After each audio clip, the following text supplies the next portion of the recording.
स्वागत को याद करते हैं। इस तरफ से भी स्वस्ति न इंद्रो वृद्धश्रवा स्वस्ति नः पूर्वा विश्ववेदाः स्वस्तिर्दुरितानि परन्तु यद्भद्रान् इत्यादि नामानि लिखा में आज्ञा की दृष्टि बहुश्रेष्ठिना वयं तु एतावत् एव।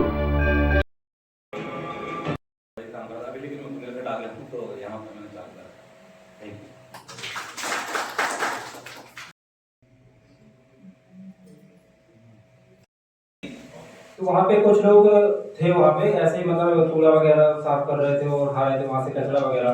तो उनसे मैंने पूछा मैंने क्या ये सब कर क्या रहे हो, तो मतलब किस तरीके से कह रहे हैं क्या कर सकते हैं हम लोग, बस यही हमारी रोजी रोटी है और इसी से हम लोग जो भी मिलता है यही से सब कुछ करते हैं, खाना पीना ये सब होता है। तो फिर मेरे दिमाग में एक आइडिया है क्यों ना इसी टॉपिक पे एक फिल्म बनाई जाए। तो फैमिली जब होती है तो उन्होंने अपने बारे में बात बताई कि जो मेरी माँ थी वो मेरी माँ बचपन में गुजर गई, मेरे चाचा जी है वो पालन पोषण मेरा करते हैं। उस हिसाब से मैंने इस मूवी को प्रदर्शन किया और छोटा सा प्रयास आप सभी के बीच में रखा। बहुत बहुत धन्यवाद कहना चाहता हूँ आप सभी को जो इतना समय दिया हमारी फिल्म को, बहुत बहुत धन्यवाद। अभी लखनऊ से मैंने थिएटर भी किया है और रवि किशन जी हैं जो भोजपुरी के एक्टर हैं, उनके साथ में भी मैंने मूवी की है 1922 प्रतिकार चौरा चौरी, और हमारे सोहेल खान सर हैं उनके साथ में काम किया है। हमारे समीर भैया हैं, समीर भैया भी के साथ में मैंने काम किया है। और अगर कभी मुझे मौका मिला तो मेरा एक सपना भी है, ड्रीम भी है कि आरिफ शैडोली सर के साथ मुझे काम करना है। मैं कई बार सर से बोला भी है मैंने सर के साथ मुझे काम करना है, तो सर ने भी बहुत जल्द कहा है कि बहुत जल्द मैं आपके साथ में भी और एक साथ में देखने को मिलेंगे बड़े पर्दे में। मैं बहुत बहुत धन्यवाद कहना चाहता हूँ सर का भी।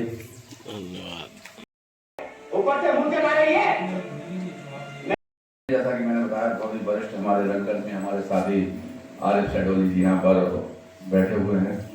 बहुत सारा काम करने का अवसर मिला, बहुत कुछ उनसे सीखने को मिला। तो ये फिल्म फेस्टिवल तो मैंने कहा ना कि एक बहाना है, और अगर ये फेस्टिवल आज यहाँ नहीं होता तो शायद मेरी मुलाकात 30 साल बाद अनिल जी से नहीं होती। तो मैं आरिफ जी को बहुत बहुत धन्यवाद देना चाहता हूँ कि उन्होंने उनको यहाँ आमंत्रित किया और मुझे भी यहाँ आमंत्रित किया, और हमारी भेंट आज 30 साल बाद फिर हुई है। आप कुछ कहना चाहें अपनी फिल्म के बारे में? सभी को नमस्ते।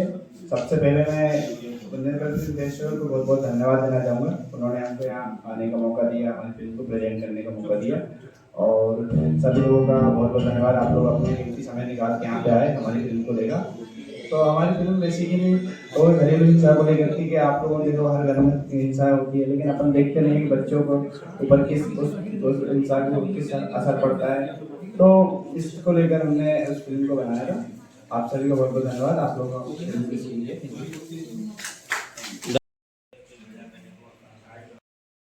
अनिल शर्मा जी, जितेंद्र द्विवेदी जी, आरिफ शैडोली जी, अखंड धमारी जी, और हमारे बुंदेलखंड क्षेत्र में अभिनय की अलग जगाकर नए नए कलाकारों को अभिनय के लिए तैयार कर उनको बड़े से बड़े मुंबई के कलाकारों के साथ अभिनय करने का मौका देने वाले मेरे छोटे भाई समीर जी, और भारत देश के कोने कोने से अपनी फिल्म लेके आए हमारे निर्माता, निर्देशक और अभिनेता।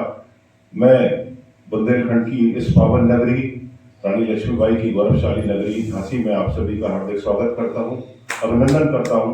अभी जो आपने देखी 3 फिल्म थी और एक वीडियो एल्बम सॉन्ग था लगन कर कराते हमारा, ये एंजल गांधी बड़ी बिहार की उभरती हुई है ये कलाकारा, उसने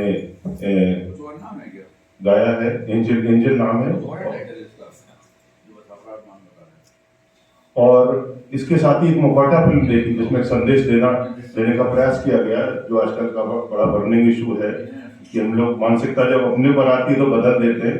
उसमें अभिनेता जो आप देख रहे थे सफेद कुर्ते पजामे में मुखौटा में, मैं ही अभिनय कर रहा था, हालांकि बहुत पुरानी फिल्म है। और साथ में एक बच्ची जो दिख रही थी आपको, वो मेरी बेटी है श्रेया शुक्ला। वो भी उसकी शुरुआती दौर की फिल्म थी जब वो पढ़ रही थी। अभी वो miss UP, miss India runner up, और अभी वो बॉलीवुड की एक्ट्रेस है, स्थापित पिछले 7 वर्षों से। प्रोडक्शन हाउस अपना भी रन कर रही है। कई फिल्मों में साउथ की और बॉलीवुड की लीड रोल उसकी आ चुकी हैं, कई अभी पाइपलाइन में शूट चल रही है। और इसके अलावा जो मुख्य किरदार के रूप में आपने देखा, एक बुजुर्ग वर्ग थे किशोर श्रीवास्तव जी, मेरे मित्र हैं वो, और सेवानिवृत्त डिप्टी डायरेक्टर हैं कृषि मंत्रालय से, और उन्हें यहाँ होना चाहिए था, होते झांसी हैं, लेकिन उनके भतीजे की शादी थी, रात में लेट नाइट मैं भी वहाँ था। 3:30 बजे तक उन्होंने आने को बोला है, तो कुछ समय में हमारे बीच में वो और उनकी टीम भी उपस्थित होगी। अभी विदा करके करा के शायद घर पहुंचे हैं, थोड़ी देर पहले वो लोग। तो आप लोगों ने देखा, सुना, सराहा। सन्नाटे का शोर फिल्म थी, उसमें किशोर जी आपको शायद देखे होंगे। ये अलग अलग लोकेशन पे शूट हुई है फिल्म, कुछ दिल्ली में, कुछ नोएडा में, कुछ इलाहाबाद में, कुछ मुंबई में, कुछ बिहार में। तो उनका एक बड़ा हम सब साथ ग्रुप है, उसमें काफी फिल्म कुछ उनकी लिखी हुई है, कुछ में हमने भी किया है, तो वो भी आपके सामने चली। इसके बाद पुनः आप सभी का हृदय से धन्यवाद। करके सीख रहे हैं, अभी तो 1-1.5 साल से ही काम कर रहे हैं। बस धीरे धीरे करके है कि सीखेंगे, कुछ नया सीखेंगे, कुछ नया करेंगे। बहुत मैं डॉक्टर अभिलाषा, बेसिकली मैं बुंदेलखंड को बिलोंग करती हूँ। मेरी पैदाइश जो है यहाँ दतिया, आप सब लोग जानते होंगे, और अभी मैं दिल्ली में रह रही हूँ। और ये हमारी Adishakti art film and television production है, जिसमें मैं सीख रही हूँ। और सीख के अभी मेरी कुछ 2-3 फिल्में आई हुई हैं, उनमें से ये गर्लफ्रेंड थी। बेसिकली गर्लफ्रेंड बनाने का मेरा रीजन ये था, इसका जो मैंने नाम रखा GF, वो इसलिए कि ये कई बार हमारी आंखों देखी जो चीज होती है वो भी उतनी सही नहीं होती। हम देख कुछ लेते हैं और होता है रियलिटी कुछ और है।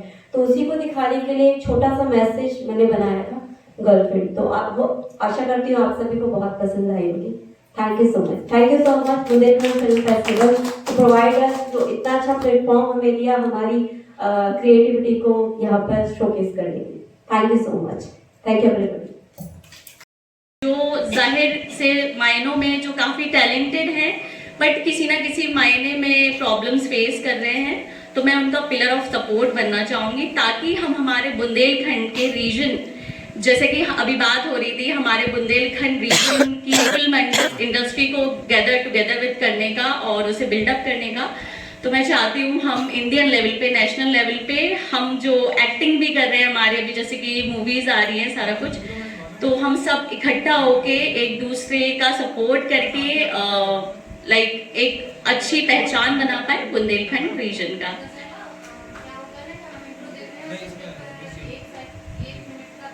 ओके। मैंने इस साल का Mrs queen of Bundelkhand 2025 winner रही हूँ। थैंक यू सर उसके लिए। आपने मेरा पहले ही इंट्रोडक्शन दे दिया। वैसे इस मंच ने मुझे बहुत कुछ दिया। मैं यहाँ तक पहुँची हूँ तो उसके पीछे सिर्फ और सिर्फ मैं यही कहूँगी, मेरी फैमिली और समीर सर का हाथ है। मैं यहाँ के बारे में ज़्यादा नहीं जानती, लेकिन हाँ इतना ज़रूर जानती है, जो भी इस मंच तक पहुँचा है उसे अपनी लाइफ में बहुत कुछ गेन करने का मौका ज़रूर मिला है। और सर जिस तरह से आप बोल रहे थे ना, इंक्वायरी की है, तो वो भी आप जानते हैं कि क्यों की है। अच्छी बात है, होना चाहिए, होना चाहिए, होना चाहिए। ऑब्वियस सी बात है, हम जब घर से निकलते हैं तो हमें हर तरह से, हर जगह से एक पर्सपेक्टिव पता होना चाहिए उस फील्ड का कि हम कहाँ जा रहे हैं। हमारे सौरभ जी का स्वागत है, प्लीज जोरदार तालियों के साथ स्वागत करिए। कि बुंदेलखंड बहुत आगे जाए। तालियां। 2024। Thank you so much Sameer sir. आज मैं यहाँ हूँ तो सिर्फ और सिर्फ समीर सर की वजह से। मैंने समीर सर की फिल्म मैं बनूंगी miss Bundelkhand the women power का एक सॉन्ग भी किया है, मैं हूँ मिस बुंदेलखंड नंबर 1। आप लोगों ने सुना भी होगा। और सर की वजह से मुझे बहुत अच्छे ऑफर आते हैं। अभी मैं एक भोजपुरी मूवी का सॉन्ग शूट करके आई हूँ, जो कि खजुराहो से हुआ है, और भी बहुत सारे सॉन्ग शूट कर चुकी हूँ। अच्छे अच्छे काम मिल रहे हैं। So thank you so much Sameer sir. और जिस टाइम मतलब पहले कुछ ऐसा नहीं था, मैं स्टडी कर रही थी, ओनली स्टडी, लेकिन सर ने बोला हाँ मैं कुछ कर सकती हूँ, इस लाइन में भी जा सकती हूँ। तो सर ने बोला था कि अगर यहाँ तक आ गई हो ना तो तुम कुछ बड़ा ही करोगी। इनफैक्ट मैं बड़ा ही कर रही हूँ। मैं आज इस चीज के लिए सिर्फ और सिर्फ के लिए तो आप उनसे भी संपर्क कर सकते हैं। और इस मुहिम में सभी लोग जुड़ करके हम चाहते हैं कि आगे आए, क्योंकि हमको एक सिनेमा जगत में कुछ बुंदेलखंड के लिए अच्छा करना है, तो उसके लिए सबका एक साथ होना बहुत आवश्यक है। बहुत बहुत धन्यवाद, आपने सबने समय दिया। जिस भी विधा में आदमी डूब के कुछ काम करना चाहता है वो होल टाइमर की तरह ही काम करता है।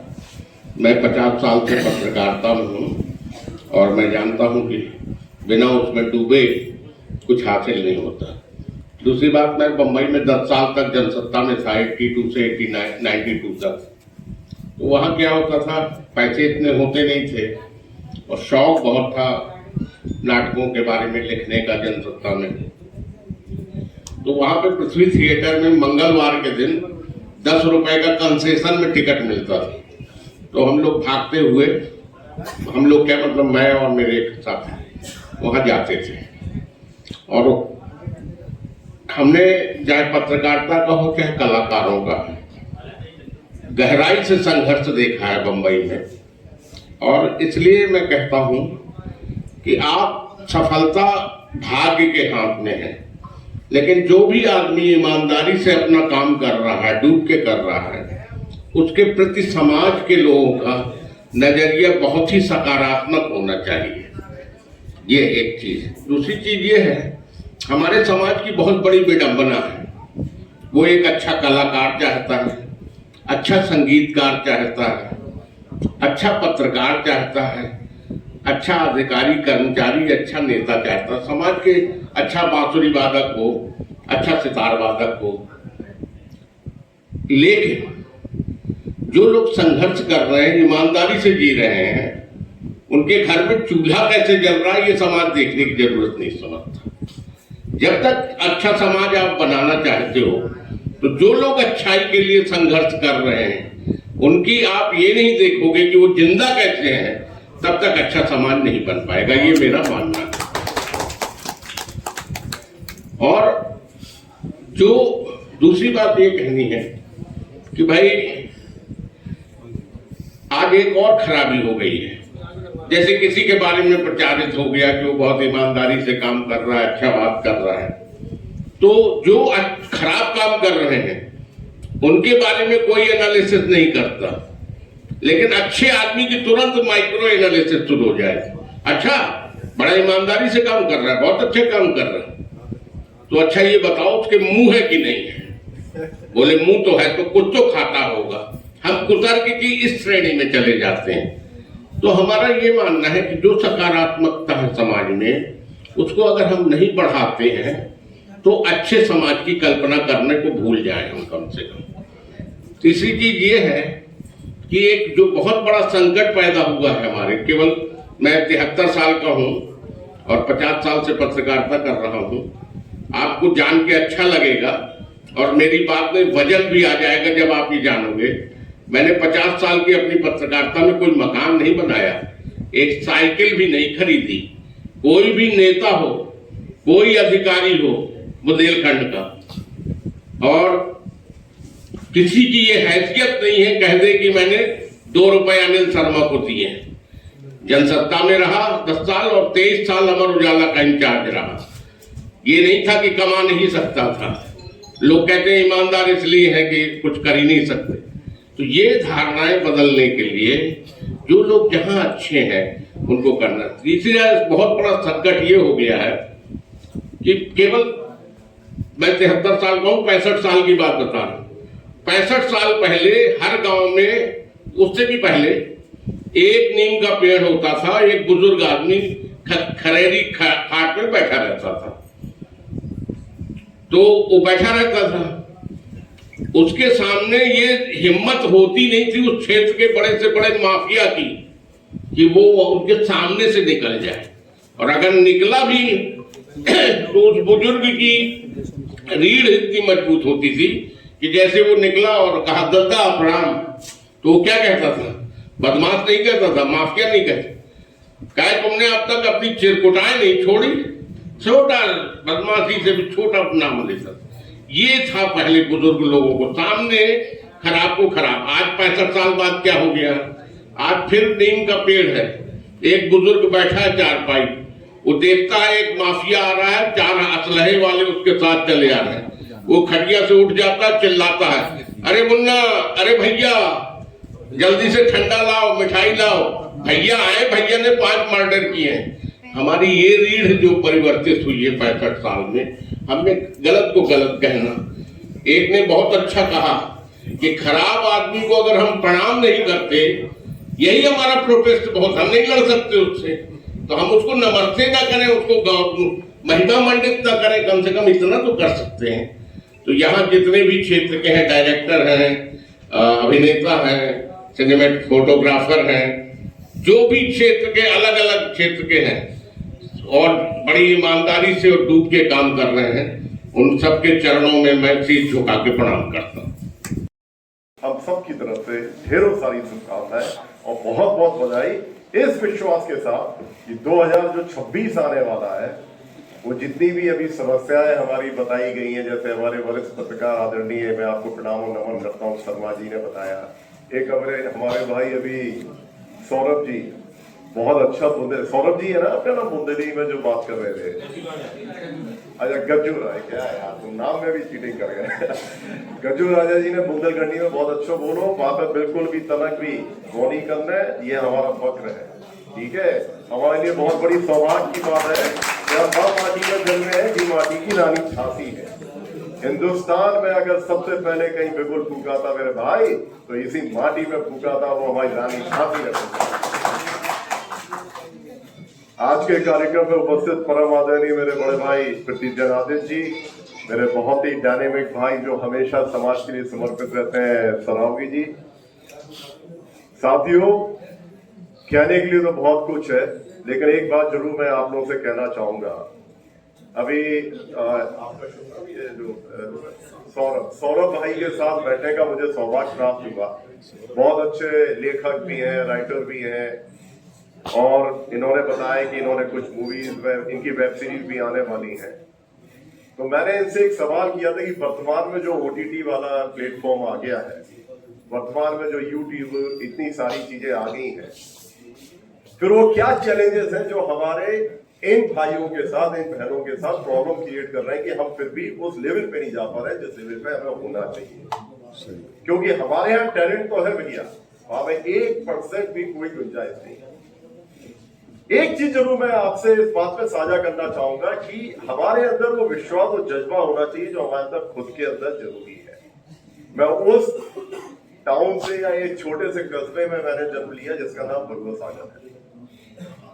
हम बात कर रहे हैं सन 50 और 60 के दशक की। वह एक छोटा सा व्यक्ति था जब ये सब मोबाइल वगैरह तो छोड़ो, आदरणीय शर्मा जी बैठे हुए इस बात को समझेंगे कि पत्रकारिता भी कितनी टफ थी। वह एक आदमी था जो नॉर्थ घाट के ब्रिज पर बैठ के गुनगुनाता था, और वो बाद में नॉर्थ घाट के पुल से लेके मुंबई पहुंचा, और मेरे ख्याल से हिंदुस्तान की 30 से 40% फिल्मों में उनके गाने हैं। मैं परम आदरणीय हिंदीवर जी की बात कर रहा हूँ, परम आदरणीय स्वर्गीय हिंदीवर जी की बात कर रहा हूँ। तो देखो भैया, अब तो महारानी झांसी की हमारे ऊपर कृपा भी है, सब कुछ है, तो हम बहुत आगे जा सकते हैं। बस एक विश्वास रखो। अब उदाहरण के लिए नवीन भाई की बिटिया है श्रेया शुक्ला, सोचो टॉपर है, उसने इंजीनियरिंग की है, गोल्ड मेडल, वहां की टॉप ऑडिटर रही है वो। एकदम उसको, क्योंकि पिता के अंदर वो देखो डीएनए कहीं ना कहीं काम तो करता है साहब, तो पिता के अंदर वो टैलेंट था, उसने उस चीज को कैच किया। हम सब लोगों ने, पूरे परिवार के लोगों ने उससे कहा कि बेटा तू इतनी बढ़िया इंजीनियर है, एमटेक कर, IAS बन, पर ये तो सभी बनते हैं। आप उस लड़की की विचारधारा देखिए। फिर हमने उससे ये भी कहा कि चांस की बात हम लोग वो स्कूल में पैदा हुए हैं जहाँ पे ब्राह्मण हम लोग हैं, तो हमने कहा यार हम लोगों के यहाँ ये बड़ी दिक्कत आती है, ग्लैमर और मुंबई जाना बड़ा स्ट्रगल है। मैंने इंजीनियरिंग मुंबई से किया, मैं बीटेक किया हूँ, मैंने मुंबई से किया है, मैंने देखा वहाँ का स्ट्रगल। तो उससे साफ का एक शब्द है कि जीजू आप मुझ पे विश्वास कीजिए, मैं नवीन शुक्ला की बिटिया हूँ। मेरे कहते हैं ना, मछली को बच्चे को तैरना नहीं सिखाया जाता है, एक बार विश्वास कीजिए मुझ पर। मैं छाती का दांत रोशन करके ही वापस आऊंगी और आज वो लड़की बहुत अच्छा कर रही है।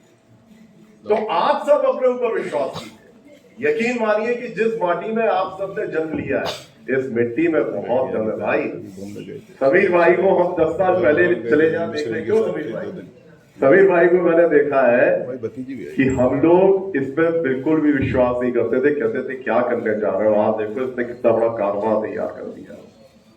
तो दोस्तों, मैं सिर्फ इतना कहना चाहूंगा आप सब लोगों से कि यहाँ पर जितने भी लोग बैठे हैं वो बहुत मासूम लोग हैं, ये यकीन करना आपसे शुरुआत करूंगा। आप सब लोगों के अंदर बहुत कुछ है। माँ सरस्वती इस तरीके से नहीं किसी के शरीर में घुसती हो, किसी को अपना बच्चा बनाती है। अगर माँ सरस्वती ने आप सबको अपना बच्चा बनाया है तो अपनी माँ पे विश्वास करो, अपनी इस माटी पे विश्वास करो। और जो एक बात शर्मा जी ने कही वो भी बहुत अच्छी है, उसमें मैं एक बात जरूर कहना चाहूंगा कि ये जो आपकी कला है, जब तक कला है तब तक आप जीवन हो। और वर्तमान परिस्थिति में एक भाई की, एक परिवार की तरफ से बता रहा हूं, क्योंकि मैं व्यापार में भी हूं, तो इस कला के माध्यम से अभी आपकी बहुत कम उम्र है, अभी आपका बहुत लंबा जीवन है। तो रिटायरमेंट सबका आता है, क्योंकि मैंने आईएएसओ का भी रिटायरमेंट देखा, बिजनेसमैन का भी रिटायरमेंट देखा। नवीन भैया रेलवे में अधिकारी थे, इनका भी रिटायरमेंट मैं देख रहा हूँ। बढ़िया, देखिए क्या रौनक है चेहरे पे। तो ये रिटायरमेंट ये, और मिनिमम शब्द का उपयोग करके आइए, और जो सबसे कम शब्द बोलेगा, जितने भी पैनलिस्ट थे, जितने भी लोग थे, उनसे पूछा। तो जो बहुत अच्छा हिंदी का था उससे आगे कहा क्या मैं अंदर आ सकता हूं, मैं अंदर आ जाऊं। इंग्लिश वाले ने कहा sir may I come in, can I कम इन। एक अपना बुंदेलखंडी आता तो बाद दरवाजा खटखटाया, मैंने कही पढ़े क्या बात है। तो एक शब्द में उसने सब कुछ कह दिया और उस व्यक्ति का सिलेक्शन भी हो गया। अच्छा, ये बड़ी बात, ये चैलेंज था ना भाई, वो इंटेलिजेंट था फाइनली। तो देखो बुंदेलखंड में बहुत ताकत है, जरूरी नहीं है कि हम यहाँ शर्माते हैं। उसने तो भैया सिविल बेटी हो, चाहे कोई लड़का हो, अगर वो पढ़ना लिखना चाहता है या वास्तव में किसी की शादी में लेकर आ रही है, किसी की खेल कूद में लेकर, हम लोग राज्य से किसी की मन से हम लोगों का कभी कोई मतलब नहीं है, लेकिन जो अच्छा काम करते हैं उन लोगों से हम लोग जरूर मतलब रखते हैं। ऐसे ही अच्छा काम करने वाले हमारे समीर भाई, जो बुंदेलखंड की धरा के लिए कुछ ना कुछ अच्छा करते हैं। इसी तरह से हमारे समीर भाई जैसे लोग हैं, खेलों के हौसले बढ़ाने के लिए आप जैसे बड़े भाई मंत्री जैसे बड़े भैयों का आशीर्वाद बहुत जरूरी है, इसमें कोई शक नहीं है। बंधन की टांग खींचने के लिए और इनके चमकने को लेकर कई लोगों को बहुत कष्ट है। भाषण था अब जब राहुल बोल रहे थे तो मैंने कहा राहुल को जाना या मैं सरावगी जी को जाना, लेकिन मतलब ये क्यों परंपरा भाई साहब ये था कि थोड़ा सा जैसे जैसे लोग आते गए वैसे वैसे कारवा बनता गया। जो समाज सेवी है और हर दिल पे राज करते हैं, संदीप सरावगी जी, और एक ऐसा व्यक्तित्व जिनकी 3 पीढ़ियों ने बुंदेलखंड के लिए निस्वार्थ भाव से किया, चाहे वो इंजीनियरिंग कॉलेज हो, मेडिकल कॉलेज हो, नॉर्थ घाट का पुल हो। हमारे भाई राहुल लछारिया जी, आज के इस कार्यक्रम में सभी हमारे कलाकार भाइयों और हमारे इस कार्यक्रम को गौरवान्वित करने वाले, जिन्होंने एक सांसद के परिवार में जन्म लिया, फिर कलम का साथ देकर राष्ट्रीय स्तर पर 50 साल तक ईमानदारी से अपना अनवरत सफर चलाया। आज भी उनका ईमानदारी में वो बुंदेलखंड के मुंशी प्रेमचंद गए तो कोई अतिशयोक्ति नहीं होगी। अनिल शर्मा जी, अभी भी उनका बहुत बड़ा कार्यक्रम, चूंकि हम वहाँ जा नहीं पाए थे तो आज हमें उनका सम्मान करने का भी मौका मिला।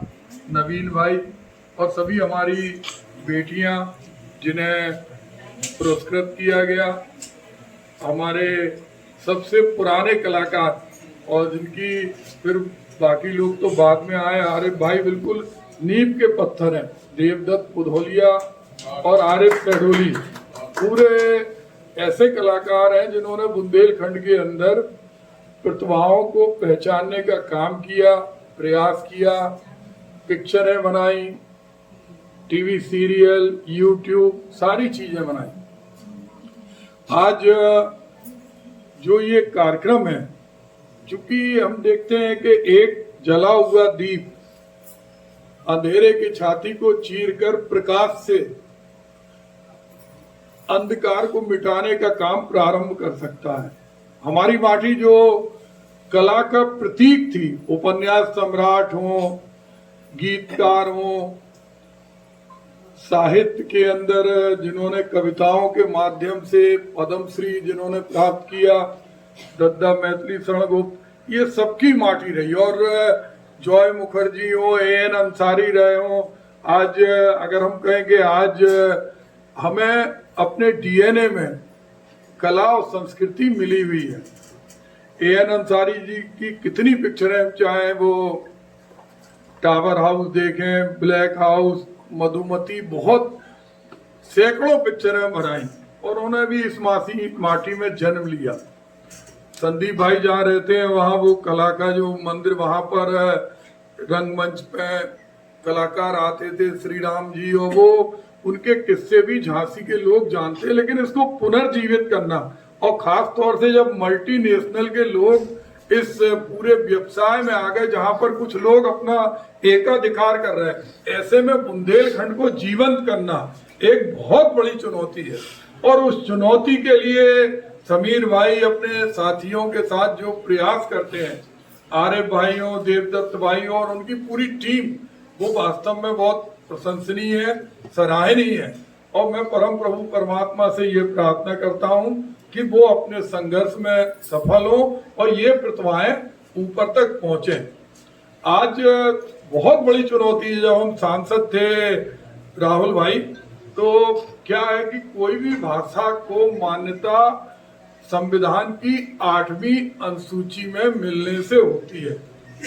हम लोगों ने बहुत प्रयास किया, उस समय कांग्रेस की सरकार थी, लेकिन हम अपने प्रयास में सफल नहीं हुए। हम चिदम्बरम जी उसके मंत्री थे, वो कहने लगे अगर हम एक भाषा को मान्यता देंगे तो बहुत सारी भाषाओं को देना पड़ेगा। और वो सिलसिला जो बुंदेलखंड के प्रति बहुत ज्यादा सकारात्मक रुख ना होने का, आज अभी भी हम लोगों ने लगातार प्रयास किया। कांग्रेस की सरकार गई, फिर हमें लगा कि ये लोग कुछ करेंगे, और उस समय चूंकि बुंदेलखंड पैकेज मिला था, बुंदेलखंड को सेंट्रल एग्रीकल्चर यूनिवर्सिटी और दूसरी सौगातें मिली थी। लेकिन आज भी वो जो हमारी संस्कृति है, भैया, उसमें आप बुंदेलखंड का स्टार्टिंग में जय जय बुंदेलखंड, अंत में और जो भी आप उसको, जैसा आप बता रहे थे भी, भैया भी अभी बोल के गए, बहुत अच्छे ढंग से उसको हम अपनी बोलचाल की भाषा में जब ही ला सकते हैं जब हम उसको छोटे लेवल से बड़े लेवल तक ले जाएंगे। मैं आज के दिवस पर परम प्रभु परमात्मा से ये प्रार्थना करता हूँ कि ये सफर आगे चलता रहे, और जो लोग पुरस्कृत हो, जो लोग आगे आए, जैसे हमारी बिटिया, उसको सम्मान मिल रहा, और भी जिनको सम्मान मिल रहा, वो भी लोगों को आगे बढ़ाने का काम करें और किसी भी ऊंचाई पे पहुंचे। अपनी माटी को नहीं भूलें। आज हमारी माटी के अंदर क्या नहीं है। कल आपने देखा होगा, एक हमारे यहाँ का पत्रकार है देवेंद्र कौशिक, उसने एक जरा सा गौ माता का भ्रष्टाचार उजागर करना चाहा। 1800 गाय का पैसा आता था, सरकारी लोग खा जाते थे, और गाय प्रतिदिन दर्जनों की संख्या में मरती है। जिला पंचायत का सदस्य जो सत्ताधारी दल का था, वो उसको भी अंदर नहीं जाने दिया। वो नाक के गया, फिर एंड में उनको तबीयत से मारा, पीटा, और उस पर उल्टे 20 धाराएं लगा दी। ये हमारे बुंदेलखंड की बहुत बड़ी व्यथा है। हमारे माननीय मुख्यमंत्री जी अपने घर में गाय को पालते हैं, लेकिन नीचे जो तंत्र है बुंदेलखंड में, वो बहुत ज्यादा भ्रष्टाचार में फंसा हुआ है।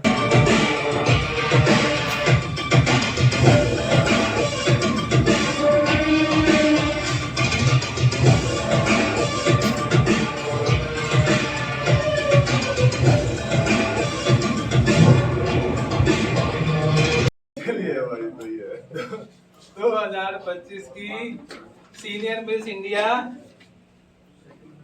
गजाला खान जी, इनके जोरदार तालियां करें, प्रोत्साहित करें। चलिए और लाख लेके आ गए जी। तो यहाँ तक पहुँचे आप लोग इतनी सारी लड़कियों को पीछा करके, ये बहुत बड़ी बात है। एक हमारा जो क्रिएटर है, प्लीज जो क्रिएटर आए हैं वो स्टेज पर आ जाएं जल्दी से, जितने भी। संदीप भाई और इस मंच के माध्यम से क्रिएटर अवार्ड के बाद हम जिन्हें सम्मानित करेंगे, पत्रकारिता के 50 वर्ष जिन्होंने कुछ अंशों से पूरे किए हैं, आदरणीय अनिल शर्मा जी को, उनका पत्रकारिता के क्षेत्र में उत्कृष्ट योगदान रहा है।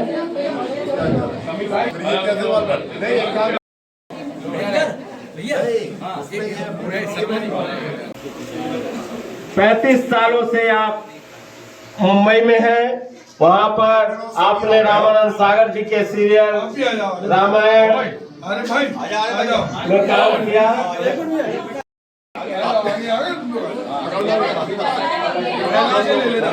ठीक है, अब भाई साहब फाइनल कर देना।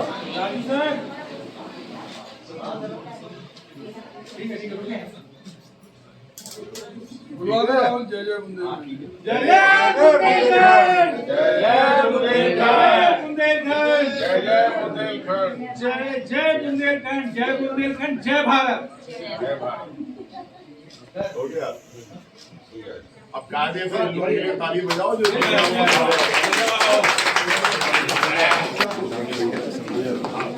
और आज हम लोग यहाँ हैं, उनमें आपका भी योगदान है। सांस्कृतिक अकादमी के आप जज रहे और बहुत सारे आयोजनों में आपकी महत्वपूर्ण भूमिका रही। झांसी में आपने नाट्य कार्यशाला भी शुरुआत कराई थी आपने, और लगातार आपका कला क्षेत्र में योगदान रहा। एजी सिंह, इसी कार्यक्रम में हमने लगभग हमारे पूरे इंडिया से और बाहर से कोने कोने से आए हुए 25 लोगों का सिलेक्शन किया गया। वो 25